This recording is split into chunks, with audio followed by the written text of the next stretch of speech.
Well, good evening, North Boulevard, NBYG, and anybody that's joining us all across the country or maybe even the world, who knows.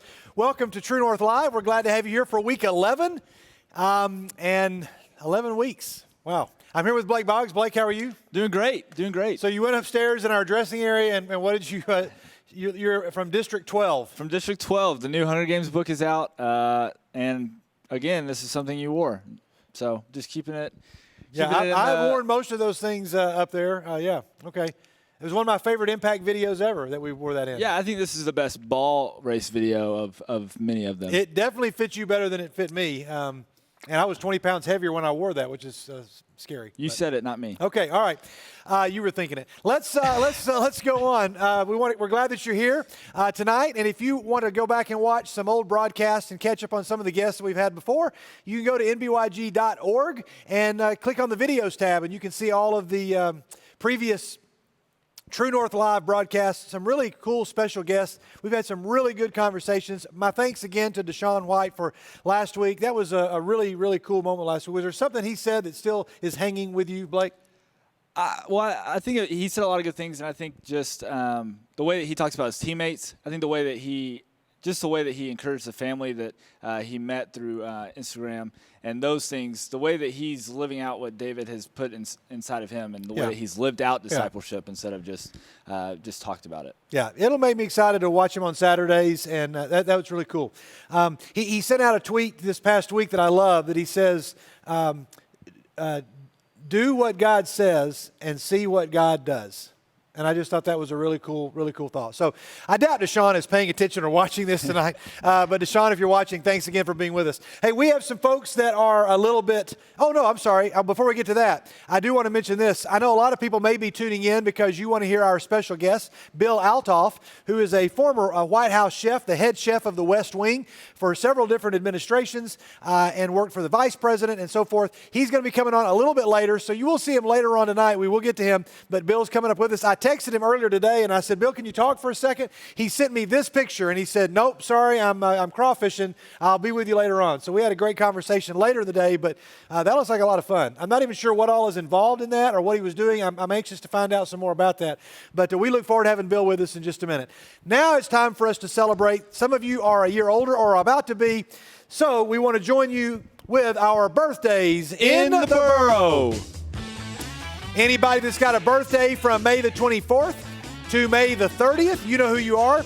Here are these names right here. Who we got, Blake? We have Adam McCrary, Brent Rosser, Lucy Rosser, Ella Rosser, Garrison Brothers. Happy birthday today to Michael Bowen and Anthony Scroggins, and happy birthday, Lila Beth Strickland.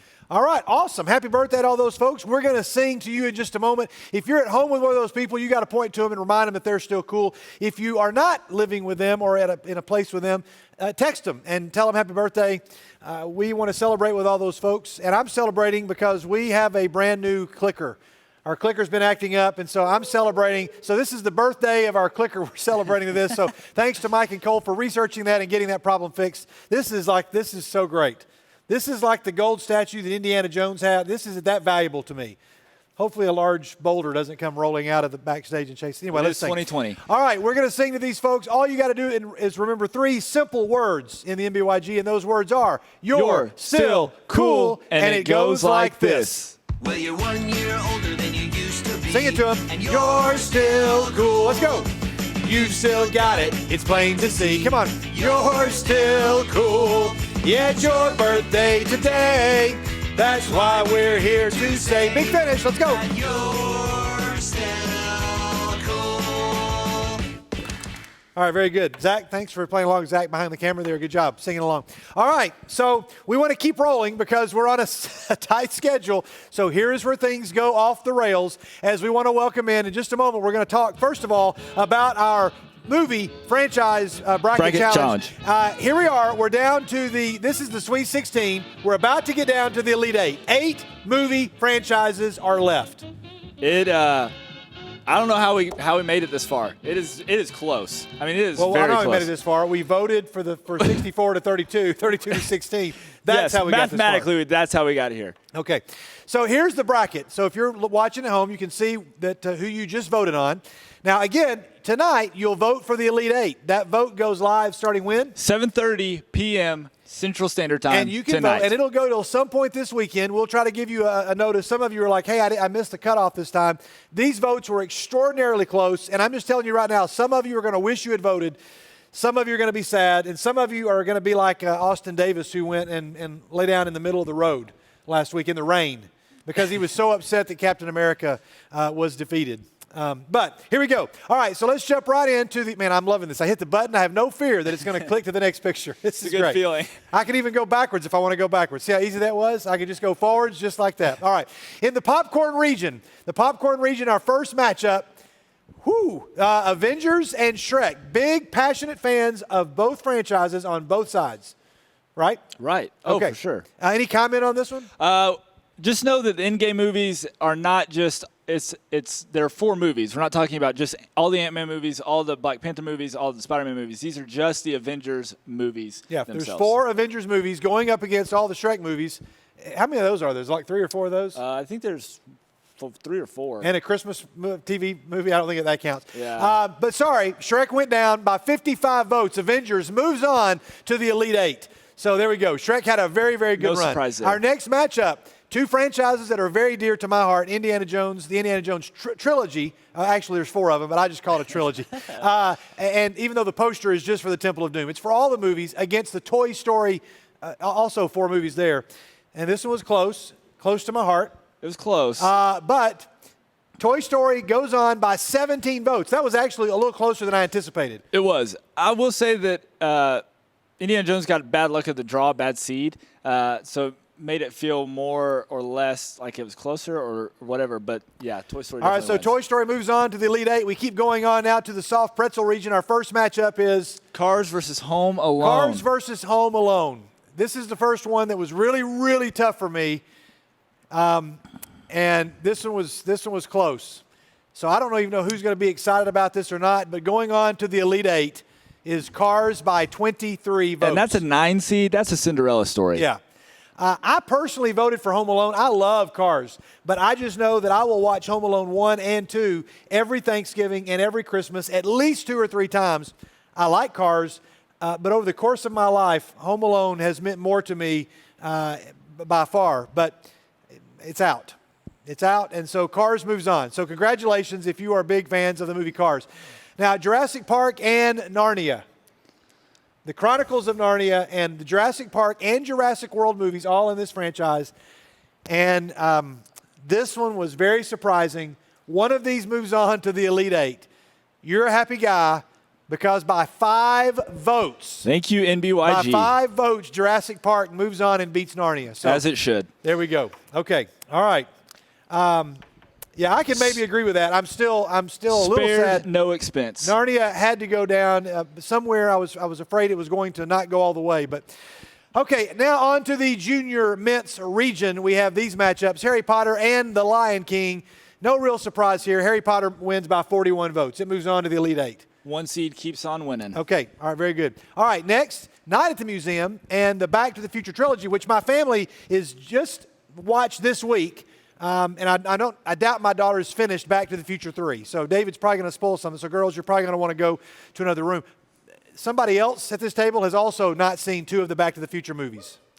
Yeah, so I'm a little behind, so I've got some He earmuffs has not seen Back to the Future 2 or 3. for later. I just discovered that there's a third Night at the Museum movie. I think I've missed the third one. I honestly don't think I've seen it. I don't even think I knew it was a movie. So I'm going to try to catch up on that one. But Back to the Future 2 and 3, you're going to have to be careful for spoilers here coming up, because you're going to get a chance to keep watching these, because Back to the Future moves on by 31 votes. It continues on Into the to Elite the Eight. Elite Eight. Okay, the next matchup in the Juji Fruits region. Who is our matchup there? We had Star Wars and Jumanji.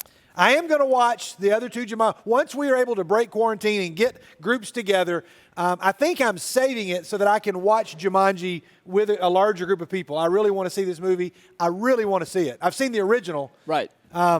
I think I told this story that when the original came out, my wife and I were there, and the sound went out in the theater for the last 22 minutes of the movie. So this is before the days of getting online or reading things. So I did not know what happened in that movie. The manager locked himself in the theater and would not give us our tickets, our money back. True story. We were in another city, so we couldn't even get a refund to come to that theater. When it came out on VHS, it was showing at a Walmart. And I told my wife, I'm watching the rest of this movie. I got a lawn chair. I unfolded it. I fast-forwarded to the part where the sound went out. One of the workers said, what are you doing? I said, I'm watching the end of this movie. And she was like, okay, go ahead. And I finally saw the end of Jumanji almost a year later. Well, I'm sure not the first or the last person to do that in a Walmart. That's right. That's right. All right. And so the good news is, though, Star Wars moves on by 73 votes. 2 weeks in a row, Star Wars has had the largest margin of victory. And That is surprising, and I'm a big Star Wars fan, but that's surprising. It moves on to the Elite Eight. It's now going to start getting tougher for all of these movies, including Pirates of the Caribbean and Iron Man. This might have been the most surprising one for me of the whole vote. I think this might be one of the surprises of the entire bracket. Yeah. Okay. So Pirates moves on by 17 votes. Just shock and awe. Who that's in here agrees with this vote? Who would have picked Pirates over Iron Man? And I don't know who's not a voting. hand. Nobody here would have picked this movie. So I'm wondering who loves that movie. But okay, all right. So we're going to keep going here. That's our bracket. And so, ladies and gentlemen, here is your Elite Eight. The Elite Eight. I doctored this graphic from some other conference of basketball So good. and I just made it. So I'm kind of proud of that. I'm more excited though about this clicker. The Q clicker, brought to you by DSAN.com. All right, very good. That's my plug. All right, here's the Elite Eight. There they are. The Elite Eight are these teams right there: Avengers, Toy Story, Cars, Jurassic Park, Harry Potter, Back to the Future, Star Wars, and Pirates of the Caribbean. And so the voting goes up. We remind you again, voting goes live at 7:30. Only vote one time. If more than one vote comes in from a source, all the votes get thrown out. So we don't want that to happen. We want your vote to count. So vote once. Everybody in your family can vote. All 3, 4, 5, 6 of you, 2 of you, however many there are, you can all vote. And so we're looking forward to that. I'm looking forward to seeing how that's going to go. 7:30, you can start voting tonight. Okay, it's now time for a special guest.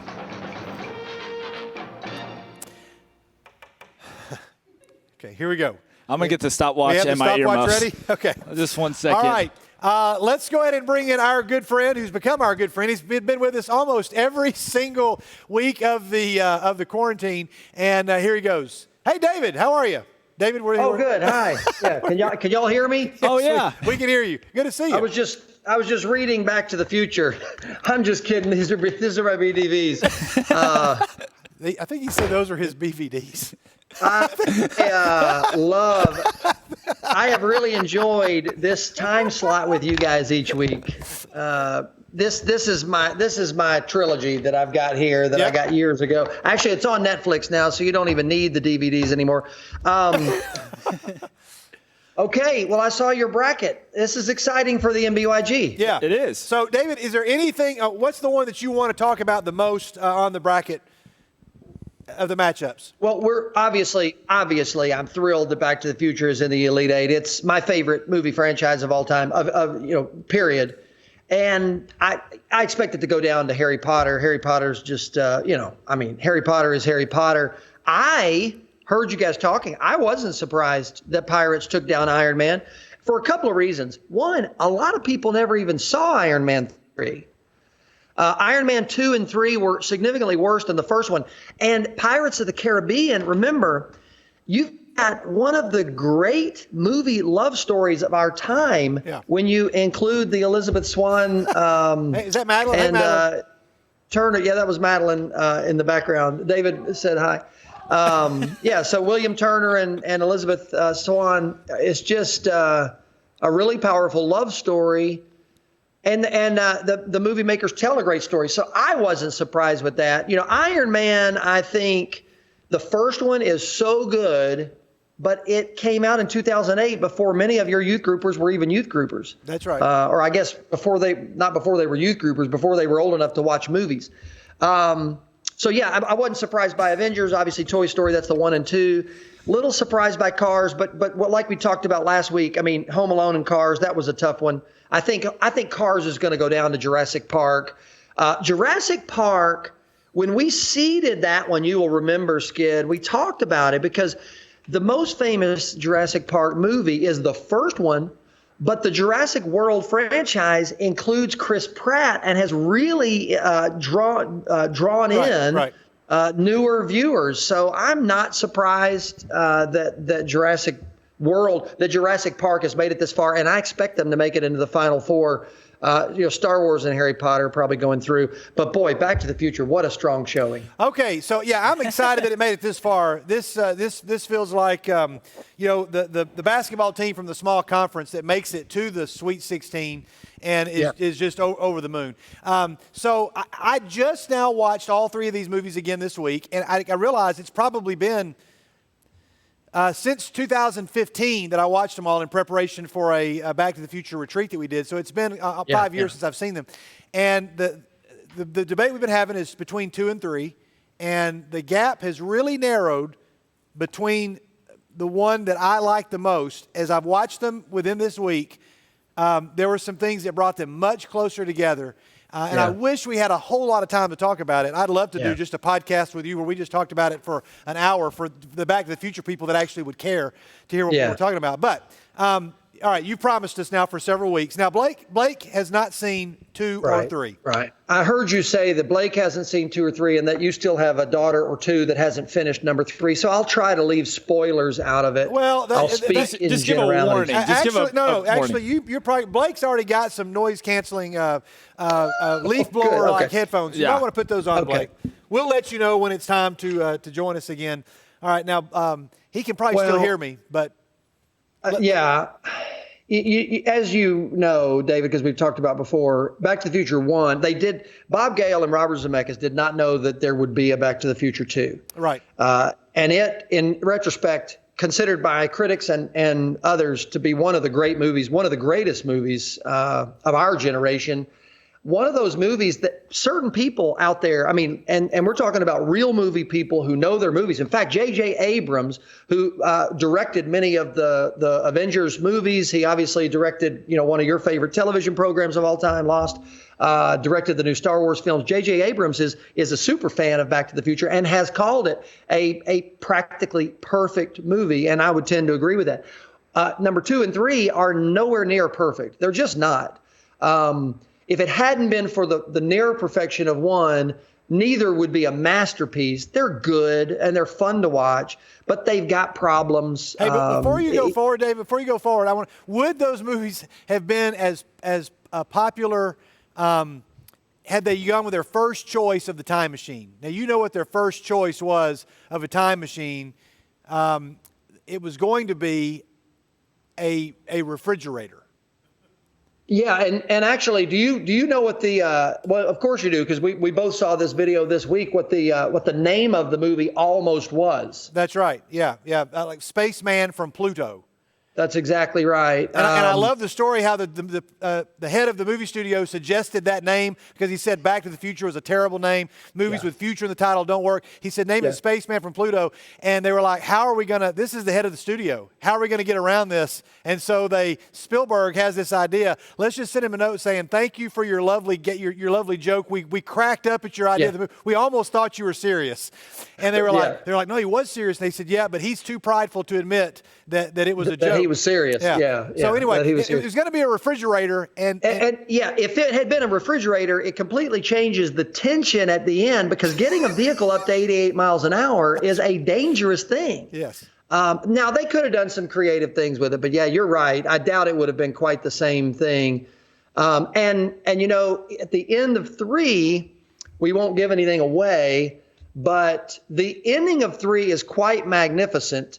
the way they get the vehicle, the time machine, That's up right. to 88 miles an hour, and was quite a filmmaking feat in and of itself. Right. Magnificent scene that was filmed in number 3. In fact, the end of both are really special to me. I've told you before that the ends of these 3 movies are 3 of the great endings of any movies. The ending of number 2 Yeah. is so good. It, for me, completely makes up for the many gaffes they make at the beginning, where, for instance, they change characters like, Crispin Glover for Jeffrey Wiseman, or, they trade in, our Jennifer Parker changes That's from right. Claudia Wells to Elizabeth Shue. But at the end, it's so amazing.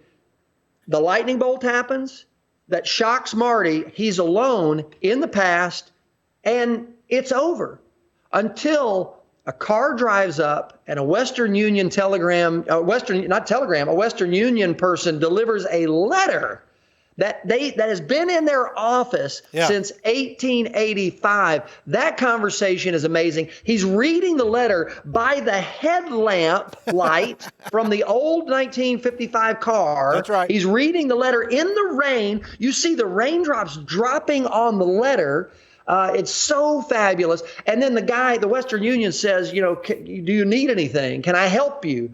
And he says, yeah, love it. famously, there's only one man that can help me. And then they cut, to the scene from number 1 where the original lightning strike happens and the car goes back to the future, 1985. And then Doc Brown from 1955, who's so thankful that he got Marty to the future, has to deal with another Marty in that moment, is so great. But I think that my final answer is that I like number 3 overall better than number 2. And it has taken quite a bit of thinking for me. I have gone back and watched key portions of both of them multiple times Yep. since we started talking about this. I have said for many, many years that I preferred 2 to 3.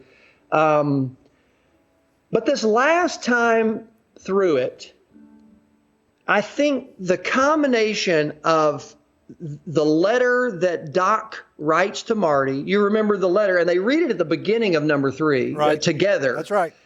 And it breaks them down. I mean, Doc begins crying at how meaningful their friendship is. And it started to remind me more than ever. At 47, I became more reminded than ever of the Doc Brown in my own life, his name was Dee Bonner. He was my pole vault coach. I was a very serious track athlete. I was actually on May 25th when Back to the Future 3 came out. These movies became a trilogy almost exactly 30 years ago. And May 25th, I was preparing for, or I may have even been in Nashville competing in the state track meet at the time. I was a very serious track athlete. And Dee Bonner was a 67 or 70-year-old man, and he was very, very Doc Brownish. And I credit him with essentially saving my life. I mean, I don't know that I would have died. I don't know that I would have been in prison, but I was the kind of guy that could have gone a lot of different directions. Right. And Dee Bonner, for me, he changed all that by making me like a son to him, by considering me, by taking responsibility for me, which is exactly what Doc does for Marty in 4 different time periods, if you include, 2015, 1985, 1955, and then 1885. And that letter, and then the conversation they have, and then the look on Marty's face. Doc has a very difficult decision to make in number 3. It's really very Lostish, actually. The battle between the head and the heart Right. that Doc has in number 3 involving Mary Steenburgen. And you combine that with Mad Dog Tannen, which for me was the best of the nemesis, best of the Tannen crew. Well, and as I was watching these movies this week, I was thinking, man, Tom Wilson is so good in all of these movies because he has to play. I mean, other characters play multiple versions of themselves, but he is remarkable. Yes, Yeah. that's exactly right. And Buford, Mad Dog Tannen, was the best of his characters. That's right. And Buford's gang is incredible. They're not the buffoonish kinds of characters, like Billy Zane in 1 and 2.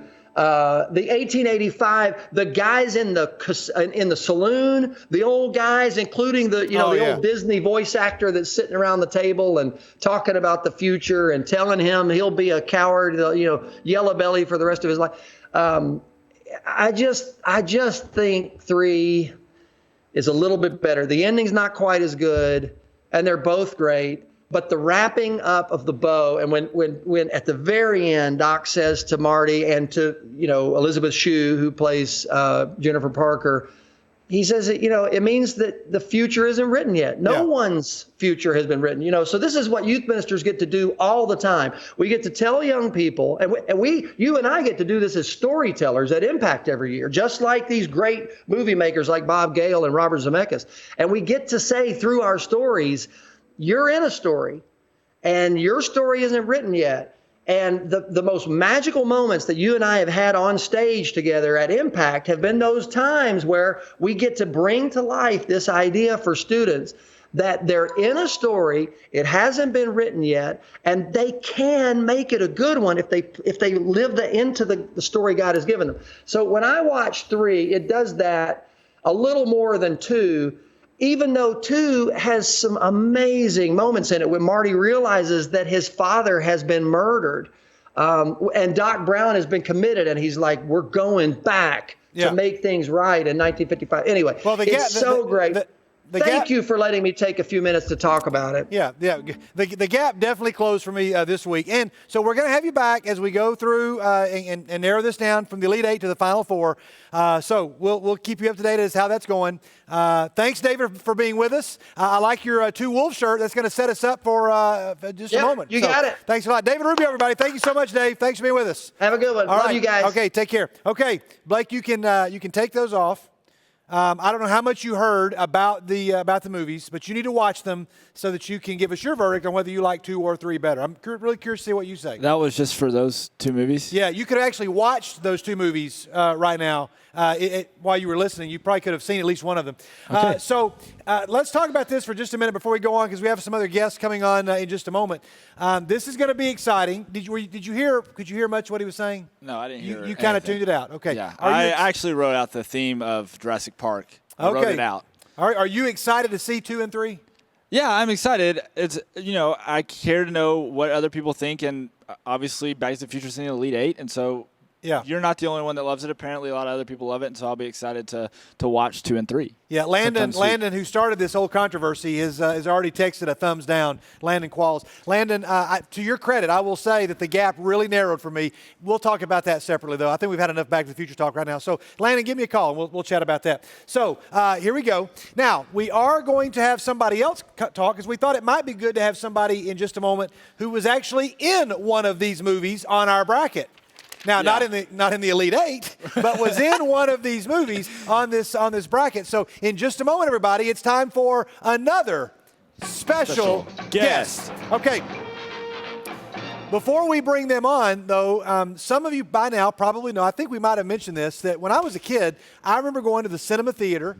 There was a guy at our church named Hoyt Fair. Hoyt ran the cinema, and whenever I would go, he went to my church. Whenever I'd go to the theater, he'd take my $5 bill, and he would give me $5 in change. And I would say, well, this is still $5, and he would just wink at me, and he let me see a lot of movies. And such a great, great man, such great memories. And one movie that my friend Lonnie Jones and I saw over and over and over again was Ernest Goes to Camp. We went and saw this movie at least 7 or 8 times in the theater just because we loved the commercials that featured Ernest P. Worrell. We just loved those commercials.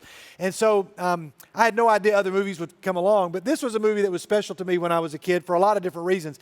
Little did I know that in that movie, well, I did know that there was a character in that movie named Chip Osgood. I didn't know that one day I'd be really good friends with his character. This is Chip Osgood from one of the publicity stills from that movie. And many of you that are watching that are from the NBYG that go to Impact, you may recognize that this is our very own good friend Todd Lloyd. Now, you say, wait, Todd was in that movie? A lot of you knew that. Some of you didn't. We have a small clip here of the moments. I think it's a montage of every line that Todd had in the Ernest Goes to Camp movie. We're going to show that right now, and then we'll get a chance to talk to the man himself. Let's watch this. Here it is. Every line from Todd Lloyd in Ernest Goes to Camp. We interrupt this Impact opening movie montage to bring you a video segment of all the lines that young Todd Lloyd had in the cinematic masterpiece, Ernest Goes to Camp. Enjoy. Doesn't smell too bad. Go ahead, smell them, Ernest. They're good. It's just a joke. Notice there, aromatic bouquet. What are you making? It's bouquet. Full boat. Ladies and cows. You've got a plan? Okay, Bobby Wayne, Crutchville, you go this way. Go back to the institution. What up? Okay, Vargas, Danny, you take the stick. We do too. Moose, you come with me to the lounge. We've been thinking. 228 by 6.6. Sorry for the interruption. We will now resume the Impact opening movie montage. And so we've got Chip Osgood himself with us. So let's welcome Todd Lloyd. Todd, let's bring Todd on. Todd, can you hear me okay? I can. Can you hear me? Yes, absolutely. All right, hey, who you got there? What's That's up, Brewer. Brewer? What's up, Brewer? How are you, Brewer? Doing You got anything to share with us, Brewer? What do you got? Anything you want to say to us? Peachy Woo. No. What do you usually say? Peachy Woo said you're the dog. All right, very good. Hey, Brewer, you been doing some swimming? Brewer looks like he's been swimming. Yeah. Okay, very nice. Hey, It was nice being murdered. Oh, he did your dog. okay. Yeah. He's telling you all about Reese Poo, our dog, went Oh, swimming with hey, him. hey, Brewer, I love you, Brewer. Wow, you did more. We can end right now. I can go home right now. Broadcast What is a over. morale boost. Hey, so Todd, welcome. Oh, thanks. We just How are showed some clips of Ernest Goes to Camp, and Oh. a lot of our students probably may have known because we talk about it some at Impact, but a lot of our kids didn't know, and a lot of people at home watching are like, "Wait, did you just now making that connection?" Just what is one memory that you have from that whole experience? Oh, I watched Escape from Alcatraz in Lala Zato's hotel room, like with just me and him. Oh, very nice, very nice. Yeah, it All was right. it was awesome. So when they made the first movie, how long was it before the second Ernest movie came out? Well, Ernest Goes to Camp was actually the second. Oh, was it really? Well, there was Dr. Otto and the Riddler of the Gloom Beam, which Ernest was in. Okay. So and that was a small local release. I don't know. Ernest Saves Christmas was probably the next year or so. I'm not sure. Okay. All right. Very good. Well, unfortunately, it did not make it past Pirates of the Caribbean in our bracket. That's shocking to me. But, hey, but true story, I did vote for it. Not just because of my friendship with you. Over my life, it had more meaning to me as a kid. And so I did vote for it, but it didn't win. All right. So Todd, really quickly, here's our Elite Eight. Did you get a copy of our Elite Eight? I did. Okay. Avengers Toy Story. Can you give us a pick? Well, your youth group is different, apparently, because a lot of these ones that have advanced I was kind of surprised by. You're not trying to guess which one you think is going to win. You're picking for you. Oh, for me? Yeah, for you. Toy Story. Okay, wow. Close, though. That's close. Cars in Jurassic Park. Oh. Da-na-na-na-na, da-na-na-na-na. Thank All right, you. very nice. That's easy. Harry Potter and Back to the Future. Oh, Harry Potter. Okay. Star Wars and Pirates of the Caribbean. Oh, Star Wars.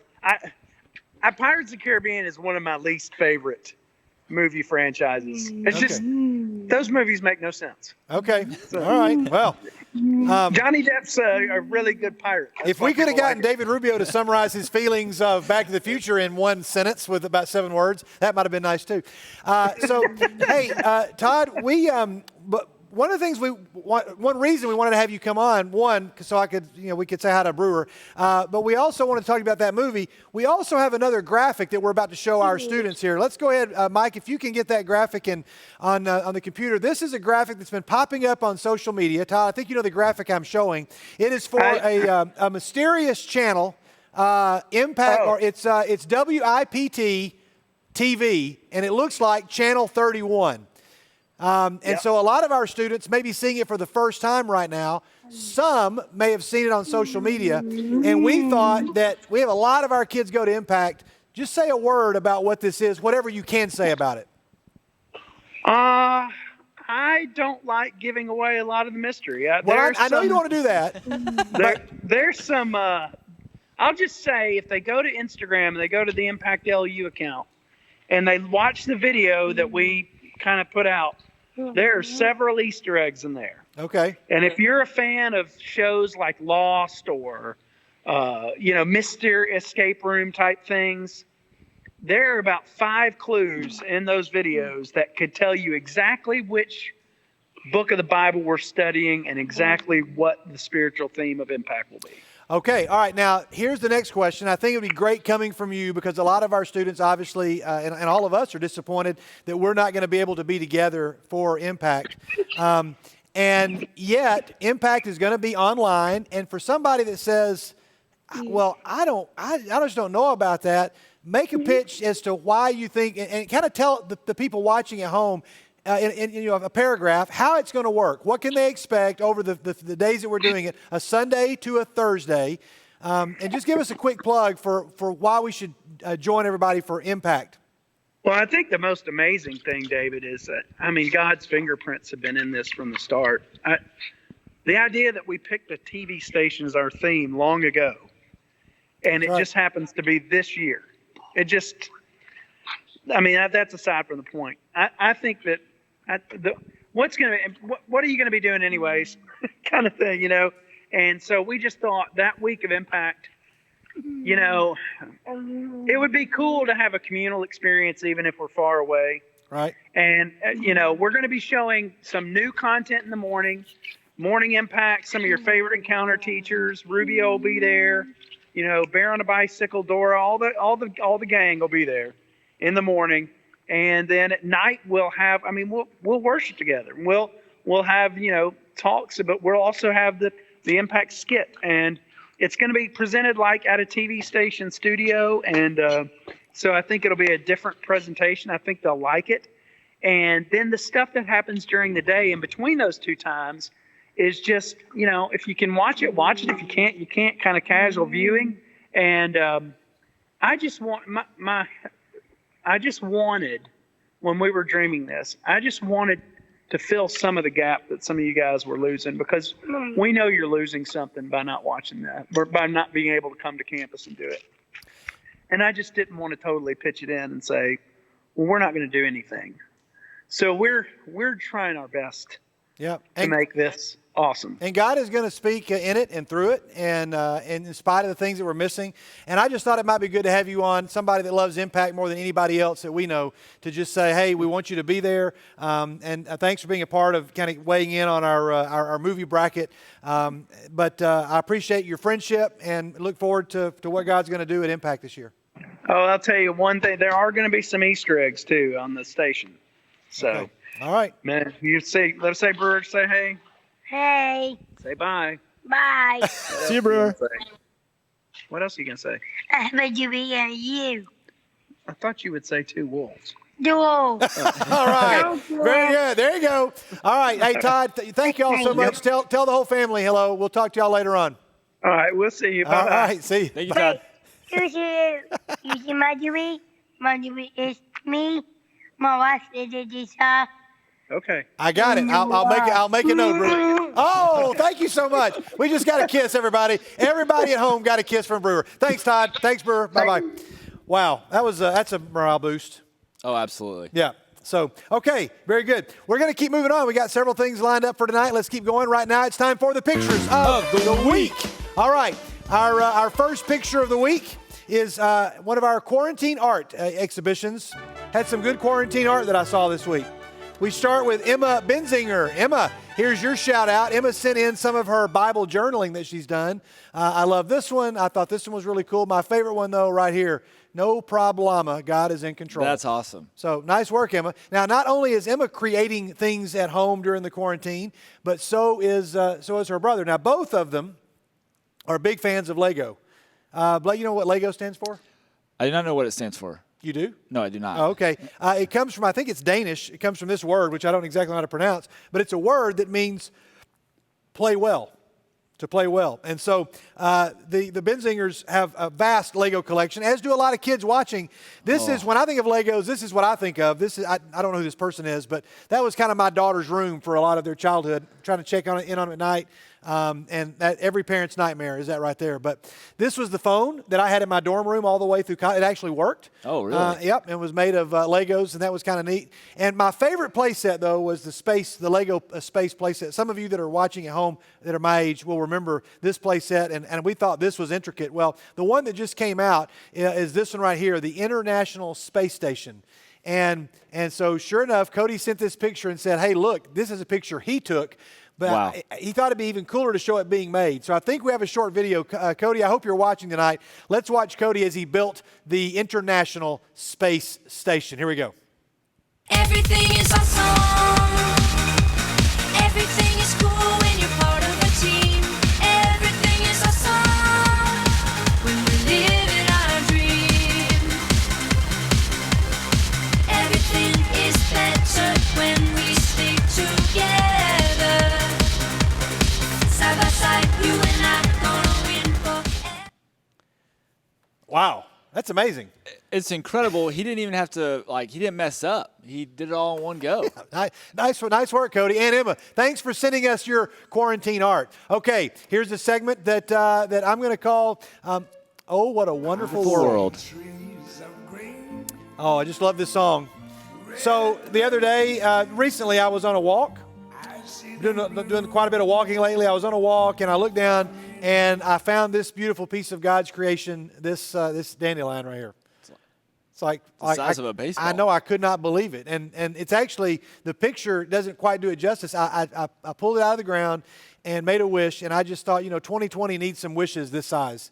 And so it was amazing. And so if you have something that you've seen in creation that is amazing, send that in to us, and maybe it'll make the segment What a Wonderful World. Here we go. What a wonderful world. All right, next up. Oh, here's a new segment I'm calling What Is This? What is this? All right, now, Blake, we're going to show you an item.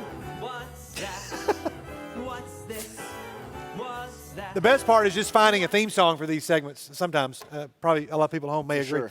So in a recent game of Pictionary, somebody that's watching drew something. If you know what it is, and because you were there and you saw it, then you can't answer this. But I got my phone right here. Anybody that's watching at home and wants to text, and we'll check these, and we'll come back to it in just a minute. This is the picture that was drawn on the board, okay? This is the picture, and the statement was made. It's so obvious, guys, what this is.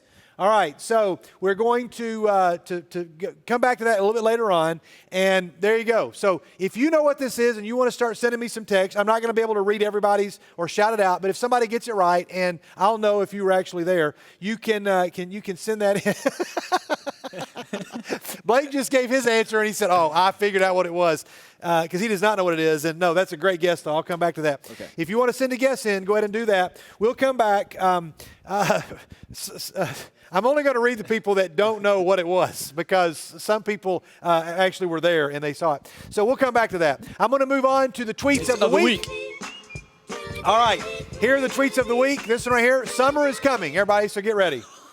Just get ready and take care, be sure and be protected. All right, almost split the church over a simple typo. Who would have thought Vaccination Bible School could be so controversial? All right, there we go. We'll move on. This was actually sent from a friend of mine, Wilson McCoy. Some of you know Wilson. Wilson actually served as a ministry intern here years ago, and I love this. This is a popular meme. Wilson put his own spin on it. He said, "These are my plans," and then 2020. Oh. Yeah, and his name is Wilson, so just figure it out there. There you go. That may be one of my favorites. So nice job, Wilson, if he's even watching to see this. All right, sensational siblings. Here they are. Our first up, sensational sibling. If you are a sensational sibling and you want to show off your relationship with your brother or sister, or brothers and sisters or whatever, send those pictures to us. And here is Sam and Kate Chapin. What? I don't know what Sam is doing right there. Kate's got a very mischievous smile, and they sent one other picture, one other great picture. Oh, I guess I know who Sam's voting for. Yeah, I think we know who Sam's going to vote for. I'm not exactly sure if Kate is supposed to be an actual character from this. Looks like a Halloween thing. So, Kate, maybe you want to text us and let us know who you are. But I want to see Sam recreate this picture. So let's get. I think if Harry Potter advances, he's got to. So Sam, get on. We have one more sensational sibling. Here they go. Who are these people? So this is my younger sister Leah and myself. Obviously, I'm voting for Jurassic Park because I have a Spinosaurus in my hand and I was taking that to school. Yeah, for show and tell. You were taking your show and tell. Show and tell. Yeah. Where'd you grow up? You grew up in East Tennessee, show and tell. No. All right, here we go. All right, let's keep going. So if you have some sensational sibling pictures, you can send those. Leah, how much older are you than Leah? I am 3 years older than her. Is Leah watching tonight? She is, I believe. She's a leap day baby, so this is one of her few birthdays. Okay. Birthday years. Oh, very good, very good. All right. So happy birthday, Leah, back in February. Wow, February. Let's just all remember back in February. What a simpler time. All right. So more epic fails. There's a few epic fails like this one I saw. Thanks to Georgia McCaslin, who sent this one in. These are at a hardware store. It's your very own Corona brush. I'm not sure what you do with this, but this is Not surprised those are still on the shelves. Yeah, that's scary, right? They're all there. Then you can go online, and for $9, you can go on Etsy and get 4 colorful crochet face masks. And then you can go out in public like this lady right here. So that is an epic fail, but not quite like this sign that somebody sent me. Let's join hands together to make our hospital infection-free. Or this one, we're all in this together. Stop germs from spreading. Cover your cough and or sneeze. Clean your hands after you stack them on top of everybody that you work with. I don't know who did those. Are epic fails. I'm not sure who did that. Oh, yes, everybody. It's our favorite new segment, Baby Ben Todd. And let's find out what Ben Todd is up to tonight. Here's the picture. That's adorable. He's smiling in this one. And I was trying to figure out what was going on in that picture, and I asked his mom, was there more to this picture? And, yeah, they're riding around in a pink Barbie Jeep. So there they go. Ben Todd, that may be the happiest I've ever seen Ben Todd. Riding around, there's more pictures on the way, Ben. So, Ben, get ready. If the quarantine keeps lasting, at least we have one reason to be excited. There's a lot more baby Ben Todd pictures out there.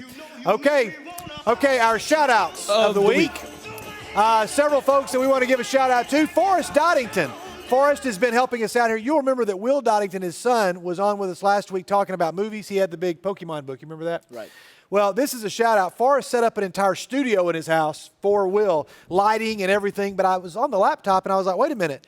That's not what we were wearing, Forrest. And Forrest said, well, to help Will communicate to us, knowing that he wasn't going to be able to see us, they printed off a picture of us from the week before, wrote our names above our heads, taped it to the computer so that Will could feel like he was looking at us. That was Forrest major props. This might be dad of the quarantine. Yeah. Forrest went the extra mile. Our next shout out of the week goes to Eli Waldron. Eli, who is here operating one of our cameras. Somebody sent me this picture of Eli. This is a Christmas day. Eli, I don't know how old you are in this picture, but you're probably about like 9 or 10. And he's opening. What is that you're opening, Eli? It is a leaf blower. And look at the glee on his face as he's opening a leaf blower. I thought that was Samuel behind you, but it's actually a decorative Santa Claus.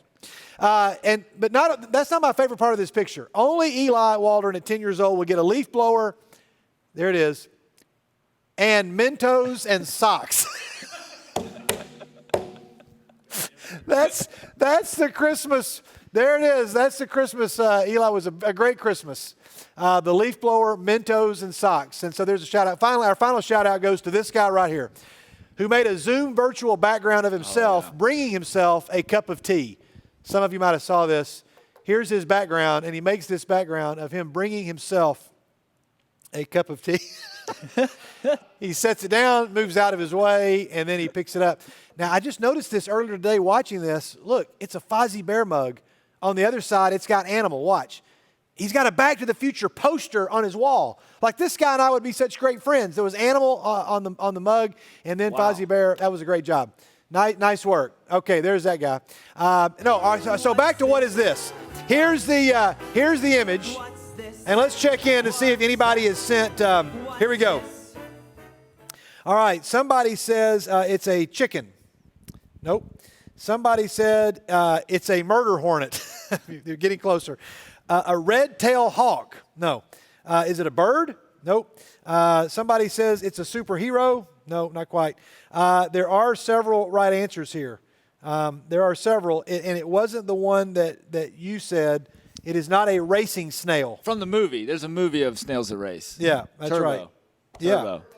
Yeah, and I think there's actually a snail in there named Skidmore.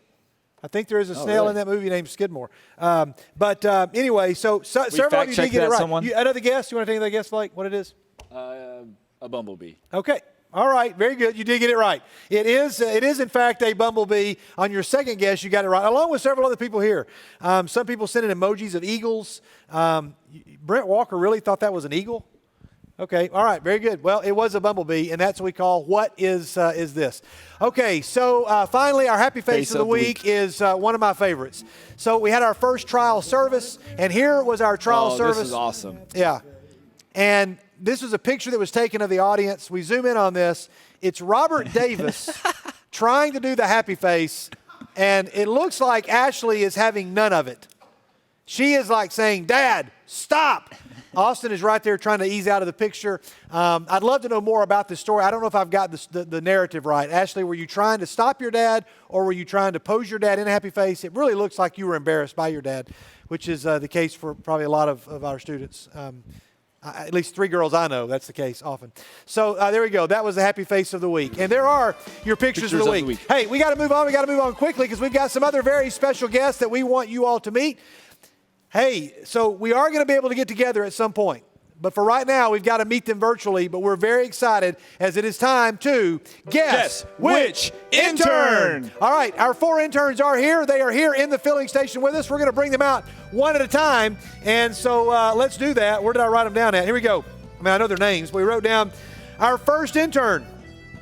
From Chattanooga, Tennessee, a junior at UTK in Knoxville, is a math major. He wasn't allowed to play baseball growing up. It's Ross Wortman, everybody. What's up, Ross? Just speaking to the mic. Say hi, Ross. How you doing? Doing very good. Ross, we're glad to have you here. Oh, super excited. You couldn't play baseball growing up. Why? No, well, my parents told me I just wouldn't like it. That's the only explanation I got. There had to be a reason that they wanted you to play football. Yeah, I wanted me to play football, play travel soccer. Just when I said, "Hey, Mom, can I play baseball?" She said, "I just don't think you'll like it." And I didn't ask her about it again. I just Sounds said, okay, like Mom doesn't like watching baseball. I was like, I enjoy watching it. I guess they just assumed. I couldn't give you a better reason. Okay, all right, very good. Then we have from Smyrna, Tennessee, a junior at Freed-Hardeman, a family science major who once played the bongos in a choir concert at their school. It's Mackenzie Lands, everybody. What's up, Mackenzie? What's up? All right, so you played the bongos. I was at that concert. You were. Yeah, and it was somewhere. It's got to be on video. It was fabulous. Somewhere. It was. You had never played the bongos before. Never. Your teacher just said, "Why don't you pick something you can play?" You really got into it. I did. It was you and somebody else, right? I think so. I think it was me and one other person. Yeah, and it was really good. Oh, who are our other 2 interns, Blake? All right, so we have Ben from Murfreesboro, Tennessee. He's a junior at Tennessee Tech, and he loves to fish. All right, way to go, Ben. Oh, I love to fish. All right. Ben, how are you? I'm doing great. Another NBYG grad intern. You're going to be excited to see it from this side. Yeah, I'm super pumped. All right, very good. Very good. And one more intern. And we have a junior at Freed-Hardeman from Columbia, Tennessee, English and an education major. She hates maple syrup. Shelby Anderson. That's right. What about maple syrup do you hate so much? I've just always had kind of a disdain for it. I think it's sticky and terrible. Okay. Wow. All right. So here's how this is going to work, everybody. We're going to play a game that we play every year here at True North. Kids, I know that a lot of kids, I get more texts from kids about True North. I think our demographic is now, our target audience is 6 to 10. Probably. But if you all want to play at home, you can play as well. You don't have to know them. Students, we want you to play. Parents, we want you to play. You're going to have to get something to write on or a piece of paper to write down. You're going to number 1 through 20. You're going to try to guess which intern the statement is true of. It's only going to be true of one of them. You're going to write it down. And on the honor system, you can let us know how many you got right, if you got over a certain amount right, and then there may be a prize. We're just really trusting you on the honor system here. But you can at least compete against people in your own house, trying to figure out whether you want to write them down or not. You can just kind of all lock in your guesses. But here we go. Okay, Blake, we'll go back and forth on these. Our very first question, go ahead. Which intern got booed at a minor league baseball game by over 2,000 people? Okay, All right, so you can get a shot of our 4 interns, everybody. Let's get a shot of all 4 of them. You can look and see which one it was. You're going to write one of those names down. We're going to come back to the answers in just a minute. Our second question, here it is. This intern crowd surfed and lost a shoe. Who crowd surfed and lost a shoe? Okay. All right, let's go to question number 3, Blake. Which intern wore clothes to church that their cat had peed on? Wow. All right, so it's going to be one of those 4, so you all try to figure that out. Which intern? So we're on number 3, so you'll see the numbers there. So if you're writing down your answers, you want to write those down, or you can just wait to play when we get to the answer portion. But we want everybody home trying to guess. This is a way to get to know the interns. All right, number 4, who couldn't read until age 7? Which intern could not read until age 7? All right, Blake, which is next? Which intern used to have reoccurring nightmares about Johnny Depp? Okay, reoccurring nightmares about Johnny Depp. Number 6 is a 2-time national champion in flying model airplanes. Who is a 2-time national champion in flying model airplanes? Okay, all right, number 7. Which intern impulsively joined their college's cross-country team this past year? Okay, now you may want, I don't know if at home, if they're able to see that, you might want to go to the full screen instead of Blake and I, because they may not be able to read those. I'm not sure. Maybe they can. So impulsively joined their college's cross-country team this past year. Okay, all right, very good. All right, and number 8, has never been to Disney World. What? Oh, my goodness. One of these interns has never been to Disney World. Okay, all right, number 9, Blake. Which intern almost cut their finger off with a pocket knife? Okay, that's number 9. We're moving on to number 10. We got to go fast. Which intern has broken all of their fingers twice? What? Well, I got to guess, but has broken all of their fingers twice. That may be one of the most astounding guess which intern's facts I've ever seen in all the years of playing this game. Blake, number 11. Which intern does not know how to ride a bike? Which intern does not know how to ride a bike? Maybe they broke their fingers trying to ride a bike. Okay, number 12. Has met Hannah Montana. Which intern has actually met Hannah Montana? That's number 12. Okay, it's one of you 4. All right, number 13. Which intern has been a competitive go-kart racer? Okay, all right. If you're playing at home, we're on number 14, so you're going to write down one of these names. Which intern has acted as a Disney villain in a play? One of them was a Disney villain. Okay, number 15, Blake. Which intern lost a group of children in the woods while on a hike? Didn't put that on the resume. Well, okay, yeah, that one should have been, we should have vetted that one. Let's make sure there's no hiking trips.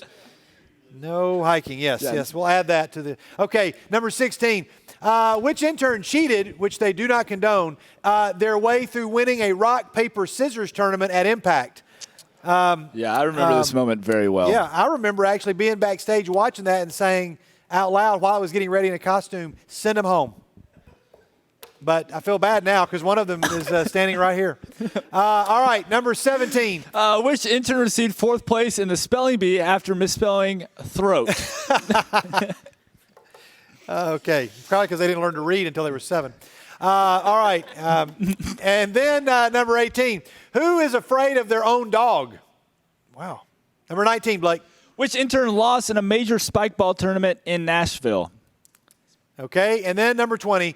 Which intern was petrified of Santa Claus until the age of 12? Okay. All right, it's time now. You've written down your answers. If you didn't write them down and you just want to guess, you can raise your hand or say the name. If you're playing at home, you're competing. For those of you that did write them down and you can play by the honor system and not cheat like one of the interns, you can give us your score and there may be a prize, but we're just going to have to trust you. Let's go through the answers very quickly. So here they are. Which intern got booed? Wait, you took number 1, right? Yeah, we'll just go ahead and find out who got booed at a minor league baseball game. Okay, that one was, all right. All right, Ross, how'd you get booed? Real quick. I accidentally cheated in one of those. Good night. Middle of the, well, it's like you're supposed to spin your head on the bat, and I thought, I promise you I went 10 times around, but apparently it was like 3 or 4, and I took off running. My face was on the Jumbotron. You're a math major? And your mom was like, he is not playing baseball. And that's when I decided I wanted to be a math major. I yeah, got to put more work into this. All right, very good. I just love the face that Shelby's making in that picture. Okay, which intern crowd surfed and lost a shoe? I can't see who that is. Oh, it was you. Okay, where'd you crowd surf at? Either mine. They both work. Okay. I crowd surfed at Live on the Green, which is a concert in Nashville, and I was wearing sandals, and one of them fell off, and I never got it back. Oh, wow. Okay, all right, very good. I'm realizing we're not going to have time to ask about every one of these. We're going to go through very quickly. Which intern wore clothes to church that their cat peed on? Wait, is that a picture from that day? No. Those aren't the clothes. I just really wanted to show that picture. Where in the Not the auditorium same. did you sit? So I know never to sit there. That's a great question, but I definitely was one of the classrooms. Okay, all right, I that's hope it enough. was the 10th all grade right, one. who couldn't read until age 7? All right, I want to hear more about that. That's a great picture. Okay, Who used to have recurring nightmares about Johnny Depp? And that intern is? oh yeah, sorry, I can advance. Oh, that is a great picture. Mackenzie, okay, now she's going to have, those nightmares are gone. Those are done. New nightmares start tonight, Mackenzie. For all of us. I think now I may have recurring nightmares. Oh, my. Okay. Two-time national champion flying model airplanes. I think a lot of us knew who that was. There we go. That's a great picture. That's a really great picture. That's Ben Jenkins, everybody. That's Ben. Let's go. Which intern impulsively joined their college's cross-country team this past year? And the answer is Shelby. Oh, nice. And she dressed like the Biffster from Impact. She found that tub upstairs. All right, very good. Nice job. I was like, where's Ben? You're taking the picture. Okay, good job. Okay, who's never been to Disney World? Oh, man, these are great pictures. Ben, you've never been to Disney World. Yeah, never been. Okay, well, it looks like you'd have a blast if you went. Okay. Which intern almost cut their finger off with a pocket knife? Okay, all right, or a foam sword. Okay, very good. That's Ben Jenkins. Who's broken all of their fingers twice? Yeah, okay, all right. I figured that was going to be, that's got to be football related probably. Okay, very good. Got to go fast. Let's go. Which intern does not know how to ride a bike? Oh, okay, Shelby. Well, maybe we can try to fix that this summer. Who's actually met Hannah Montana? Which youth minister has recurring nightmares of Hannah Montana? I think that would be me. All right, very good. So, wow. Also met Elton John's grandmother. That's a famous picture of when that happened. Okay. Which intern has been a competitive go-kart racer? And wow, Mackenzie. Okay, very nice. I want to hear more about that later on, Mackenzie. That's good. Who's acted as a Disney villain in their school play? Okay, and are you Gaston? Okay, well, very nice, very nice. Maybe you can sing some Gaston for us later on. At some point this summer, that's going to happen. Which intern lost a group of children in the woods while on a hike and may get fired right after this? Oh, no. Well, who's leading it? Oh, you're okay. You're pointing the wrong way then. Okay, very good. Nice use of props up there. Okay, Mackenzie is the answer there. Who cheated, which they do not condone, in rock, paper, and scissors at Impact. Yeah, that was wrong. Yeah. I do remember that. I do remember that happening. Yeah. Okay, very good. Who received 4th place in the spelling bee after misspelling throat? So you left the R. Yes. Okay. All right, very good. Blake? Which intern is afraid of their own dog? Does your dog look like a llama? Or a piñata? If my dog looked like that, that might join you in that. Okay, very good. What kind of dog do you have? I don't know.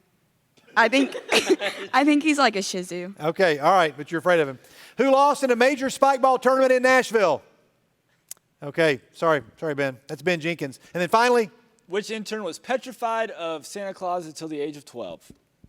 That would be Shelby. Okay, very good, Shelby. All right, well, more about that a little bit later on. Hey, guys, the other thing we're going to do that next week. We'll get a chance to hear more from our interns next week. But score your answers. If you got more than 15 right, you can send us a text and let us know, again, on the honor system. No prize guaranteed. We want to see how you do. But that's all of our interns. We're really glad to have you guys here. And we look forward to hearing more from you next week, okay? All right, very good, everybody. There we go. We'll say more about that, but we would like for everybody watching, we're going to set up a sign-up genius where you can invite the guys, the girls, 2 of them, 4 of them over for dinner because they're going to be home more this summer than they would normally be. there's more meals that they're going to have to be responsible for. And so we'd like to divide that so that their host families aren't having to take care of all that. So if you're willing to host just the girls or just the guys or just one of them or all four of them multiple times, we're going to put a Sign Up Genius together for you to sign up to have them over. And we'll hear more from them coming up next week. Right. Okay?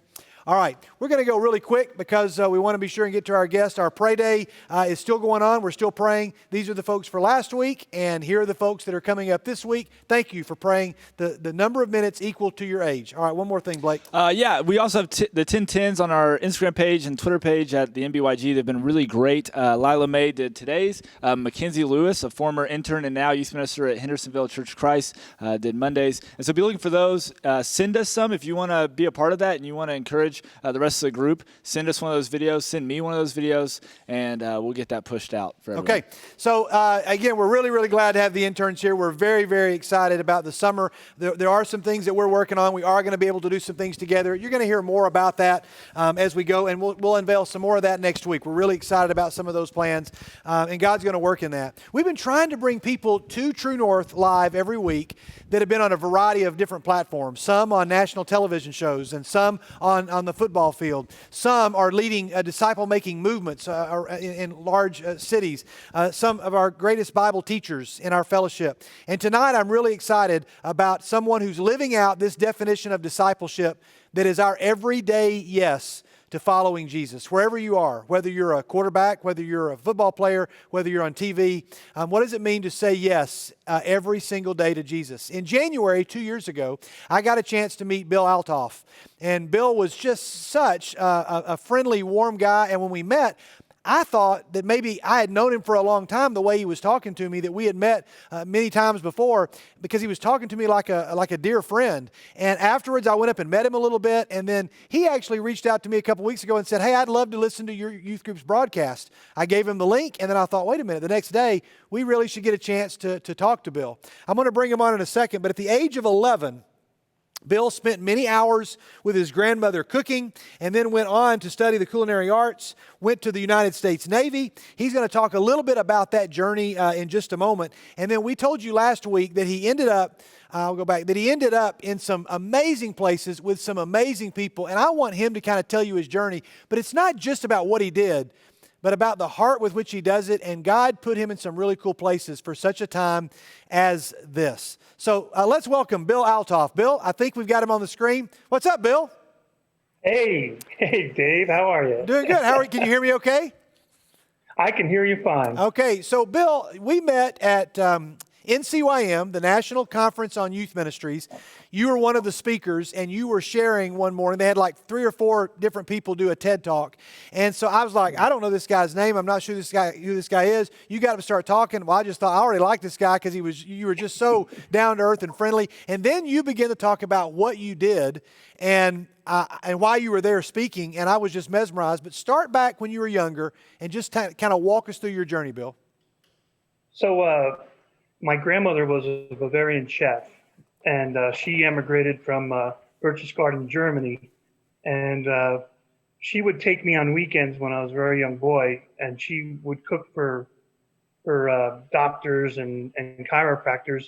And I'd go with her, and I would get to clean the toilets and vacuum while she started meals. And if I got it done quickly, then she would let me come in the kitchen after I washed my hands and learn the craft. So I learned Bavarian cooking very early in my life. So what was the first thing that you really remember perfecting when you were young, starting to cook? Schweinshaxen. Oh, wow. So were these all Bavarian dishes mainly that she was teaching you how to make? Yeah, because they were all European doctors and chiropractors. Okay. It was So you grew up. What happens in your high school years? So in my high school years, I started cooking in the convent to pay my tuition at a Catholic high school. So I would go cook for the nuns after school every day.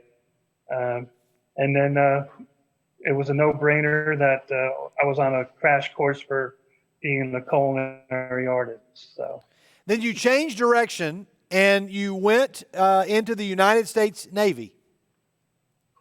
Well, after finishing culinary school at Johnson & Wales in Providence, Rhode Island. Okay. I was working at a restaurant, but I was too immature to lead people. So it's really the classic, well, I'll join the Navy, see the world, it will be an adventure, and I'll learn some leadership skills. And I guess I really did. Yeah, because I was really wondering what makes a person who's on this path, you go to school and then you're like, hey, I think I'll join the Navy. So you're in the Navy, and then because of your talent, you immediately are you're promoted, or you're at a cook where? On the aircraft Nimitz, is that right? Right, I was on the aircraft carrier Nimitz, and I started out just cooking in the general mess and the officers' mess for 3,000 people a meal. And so I finally told my division officer that I went to culinary school, and that fast-tracked me to the cooking for the Admiral. 3,000 meals, 3,000 people 3,000 per meal. Correct. How many meals? 3 meals a day? Well, we worked about 18 hours a day because there was nothing else to do. You were at sea. So, yes, they will tabulate that, and that's quite a number of meals. So you get promoted to working for the Admiral, cooking for the Admiral. Right. Then what's the next step? So I rode 4 aircraft carriers with him. I took care of his personal needs, and I was his chef. And he went to Washington, and I went to Newport, Rhode Island, and I went to a really small fast frigate, a real small ship. And I really started not to like the Navy in the North Atlantic. It was a horrible ride. So in 1983, you're now back in civilian life. You're getting all kinds of offers from restaurants, but then you get a phone call out of nowhere. Right, from the Presidential Food Service Coordinator, asking me if I'd be interested in working in the West Wing of the White House, and I hung up on him. Did you really? At first, yeah, and then luckily for me, he called back, and so my fiancée Francine and I went down to Washington, and well, what do you say to somebody who offers you a job to cook in the West Wing? How did he convince you that he was for real? Well, before I left the ship, they have career counselors that try to keep you in. And I was still on what's called terminal leave. So I was still in the Navy. And he asked me, well, what can we do to keep you in the Navy? And I'm from the New York metropolitan area, from Clifton, New Jersey. And I said, well, if I can cook for the president, I would probably stay in. Are you serious? Is that what you said? Serious, yep. And so that's amazing. I did not know that part of the story. So you end up in the White House. What year was that? That was 1983. Okay, and you're cooking. You're what was your exact title? I was a petty officer. That's a Navy title, right. And I was the chef de cuisine in the West Wing basement for the Oval Office and the senior staff in the West Wing. Wow. So this is for the Reagan administration at that time. Correct. So just kind of tell us what that involves. Just kind of walk us through what does that mean? Well, I was stuck in the kitchen most of the time, but we served restaurant quality food to the president and all his staff. And occasionally he would come down to the kitchen, and usually right in the middle of lunch, and everything stopped. I mean, I'm not sure if he knew this or not, but we're cooking for a couple hundred people. And it was just fascinating how time just stopped. And he was such a gentle, wonderful character. And he had such a sense of humor and made you feel at ease so quickly. And it was always a treat to have him come down.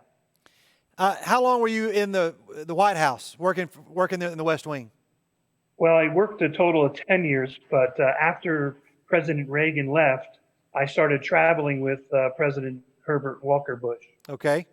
And I would take care of his food service and personal services around the world. There was a team of about 10 of us that would leapfrog from place to place and just make sure that he was taken care of. Okay. So what? I'm sure there's a picture somewhere there. Okay, yeah, and we have a couple of pictures that we're going to try to pull up, and they're going to be able to go back and forth and kind of show some of those pictures here in just a minute. Right. We're looking at pictures now of you with a variety of presidents. George Bush is there. Also, President Clinton. Did you work specifically in the White House during the Clinton administration?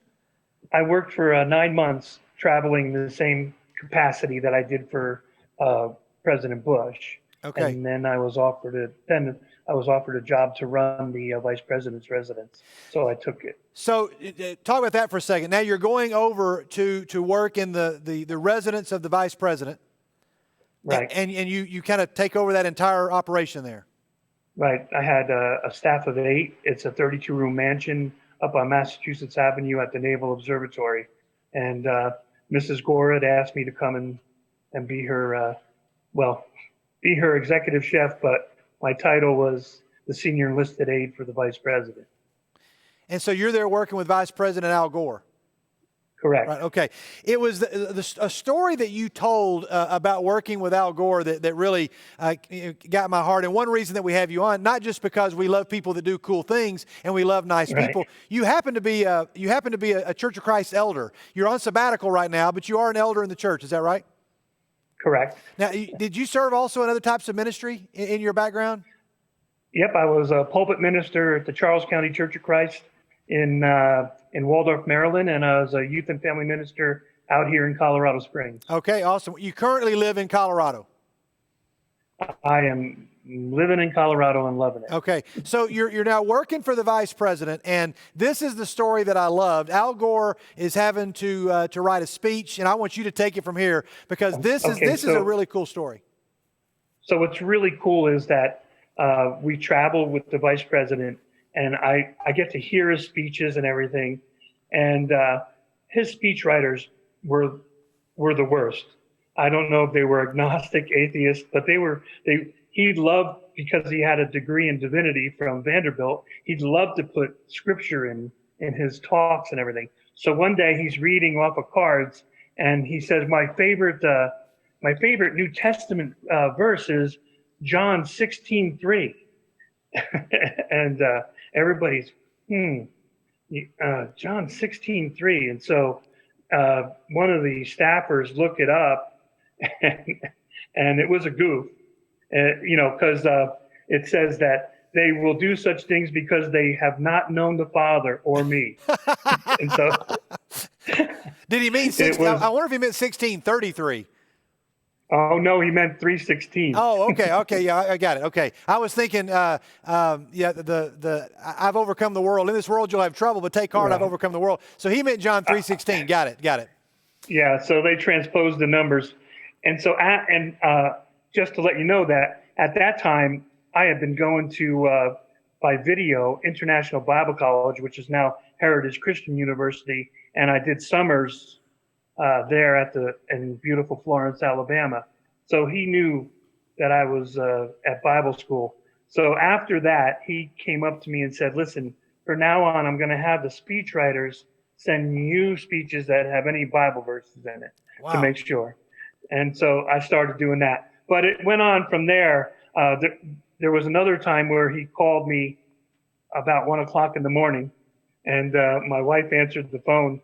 And, it's really funny because it says, this is the White House operator, call from the vice president for Chief Althoff. And so he was stuck on something. He said, Bill, where is that scripture where God sends these people down to the water and some lap with their tongue and some lap, put it in their hands and everything? And, Judges and Gideon in chapter 7. Of Judges. And so it went on like that forever. Then another time he wanted to put in the story of the Valley of the Dry Bones and didn't know where it was. And it was just really great to be able to, to be able to assist him like that. But I wasn't able to always help him because we were at the United Center and standing in front of a statue, and he looked back and said, this is my favorite statue in the world of Michael Jackson. And it was Michael Jordan. Yeah. And that was the speechwriters had written that down, right? Right, exactly. Yeah, and you recall hearing him so livid that he had just kind of read from the teleprompter or from his notes, and that they had gotten that wrong, and was. He was not happy. He was not happy at all. Yeah. But how cool that he comes down to the kitchen and says, "Hey, I'm writing this speech," or he sends somebody down, "I'm writing a speech," because. Like you're the guy that he knows the Word of God. Yeah, absolutely. And be honest with you, when I first joined the Navy, I sort of drifted away from the Catholic Church. And then it wasn't until I was in Maryland that God started getting me back. Do you mind sharing? We didn't talk about this, but do you mind? We've talked a lot about discipleship with several of our guests and people that have poured into them. And who was it in your life? It's maybe multiple people, of course, but who's somebody in your life that you think really poured Jesus into your heart? Well, there's a guy in Greenville, Tennessee. You know where Greenville is? Yeah. Okay, his name is Ken Bolin, and he's a hillbilly that was I met in Maryland, and he was one of my elders. He was my closest confidant. He taught me how to be a man, a father, a brother in Christ, and I just owe everything to him. And matter of fact, in September we're heading to Greenville to spend some time with him. And so a shout out to Ken Bolin, and he was an inspiration to me and still is to this day. I love hearing stories like, I don't even know who this guy is, but I would love to meet him because he is responsible for somebody who put words into the second most powerful person's in the world's brain to deliver to the world. That to me is amazing how that works. Tell us some more just about working there, and give us a couple of stories of things that happened while you were a chef in the West Wing. What are some things that happened that you're like, I was there when this happened, and I got to kind of watch this from behind the scenes? Anything like that? So I was working one evening, and I don't know if your audience knows that we sent fighters over to Libya one night, and there's a room next to the kitchen called the Situation Room. Right. You've probably heard of that. And I was just serving some coffee and drinks and snacks, and in real time they were sending 2 jets to go bomb an area where I think it was Gaddafi was. Right. And the president, I remember distinctly, every minute he was saying, how many people are in the building right now? How many are in right now? And then finally there ended up just being one person, and he called for the strike. It was pretty incredible. I've been with President Reagan when he said, tear down this wall. That was one of my trips. Been with him when he's been with, I was in Moscow in 1988 when he met with Gorbachev, and we were over there at the Spaso House, which was the ambassador's residence. You don't have enough time, Dave, to the things that I've experienced and seen. And it's just been amazing. It was amazing, and it's most amazing that it's been so long ago. And I cherish those moments. Did you ever have, I'm sure you talked to these people quite a bit, but did you ever have, serious personal conversations with some of the most powerful people in the world? Did they ever just say, how'd that go? Well, probably Vice President Gore and I spent the most time together because we were actually in his house.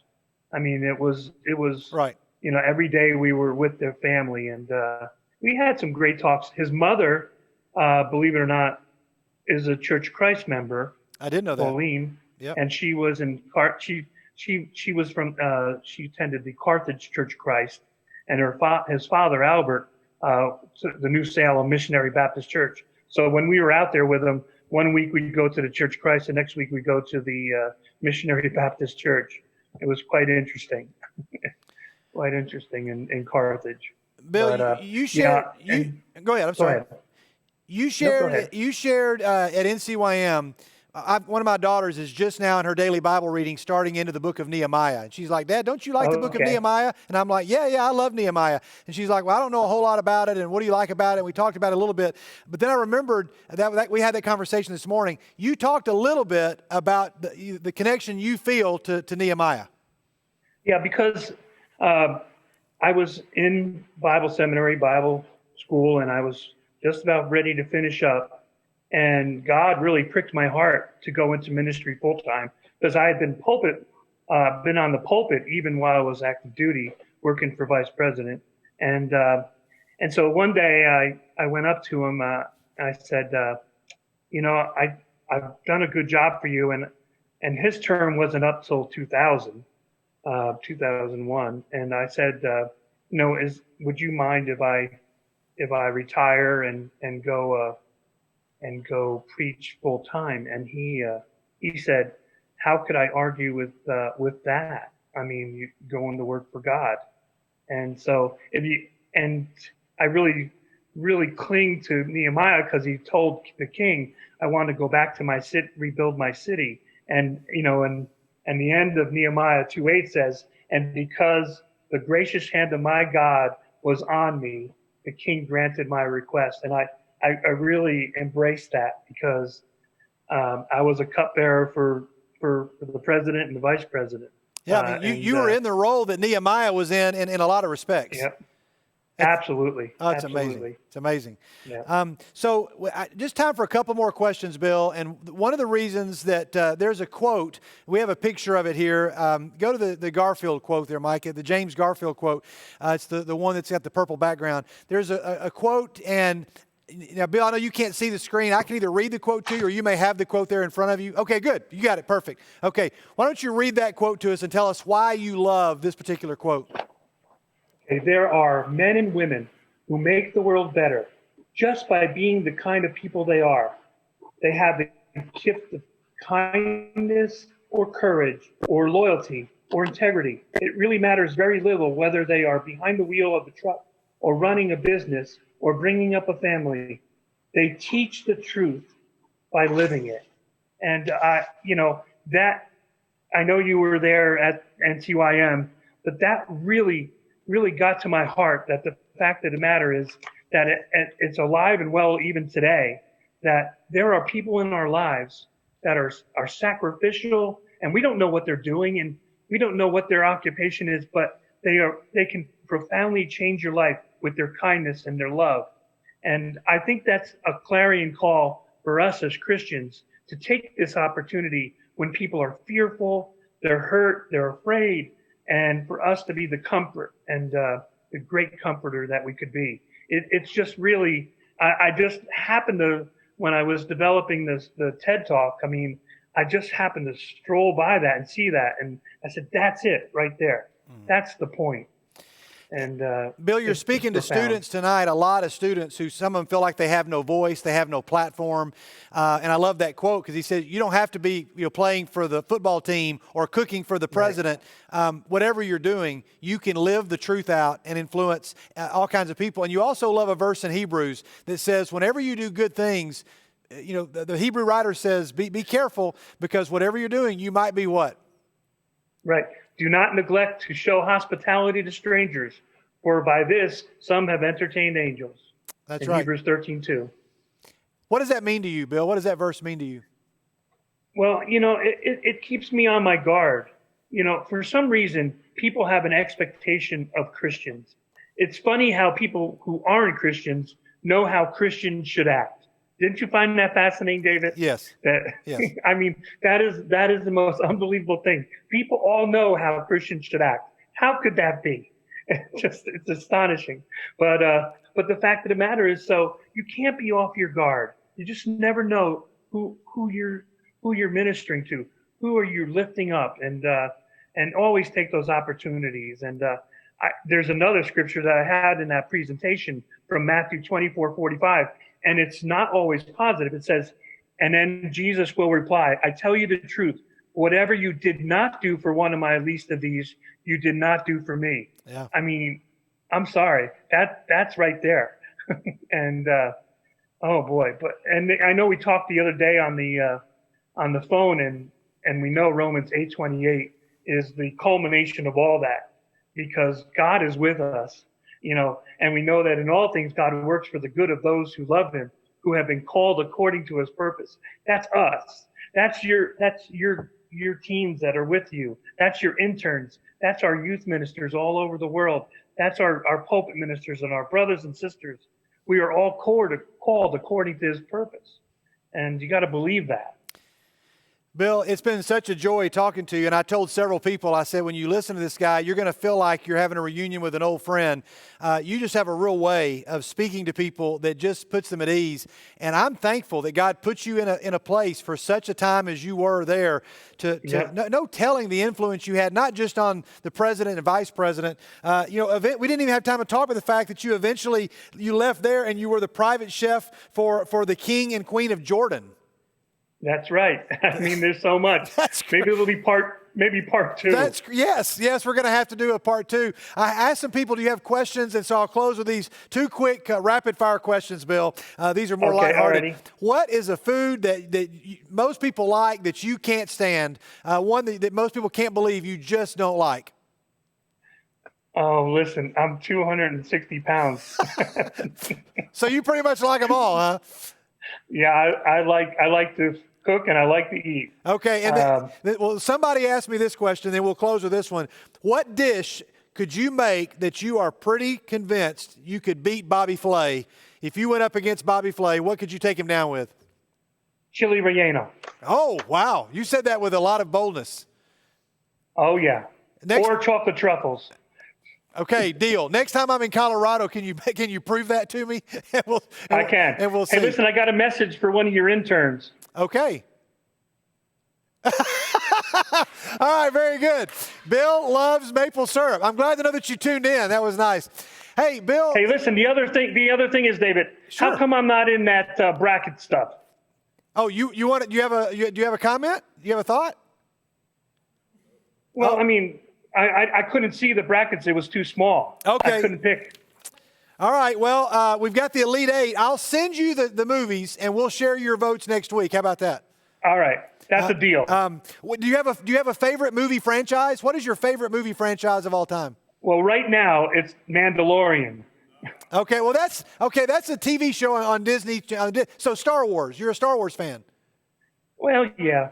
Yeah. Okay. All right. And the others I can't mention. Okay. All right. All right. Very good. So, hey, Bill, what a great joy. Thank you so much for sacrificing time to be with us. And every time I watch the news and I see the White House this past week, I thought, man, I know somebody that cooked food in that very place.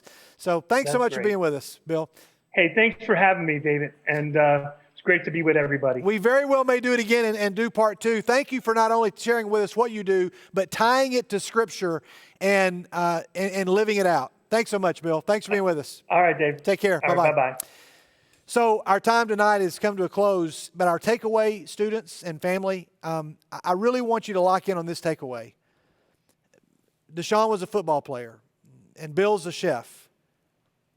It doesn't matter your platform, whether you're the quarterback of the football team, a cheerleader, the president of the chess club, whether you're on the stage in drama or you're working at a fast food restaurant, wherever God has put you.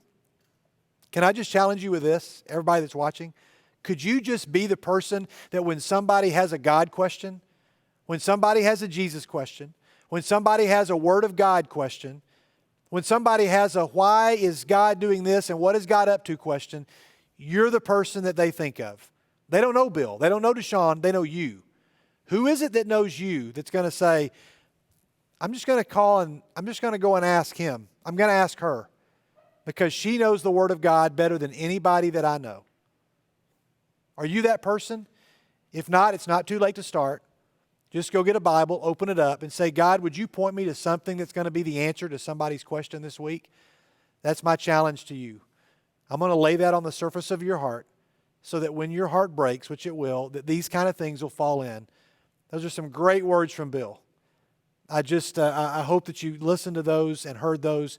And we'll look forward to hearing more from the interns. We're going to ask them to share a passage with you next week. And then we're going to unveil some of the things that we hope to be able to do even though some things have been taken away.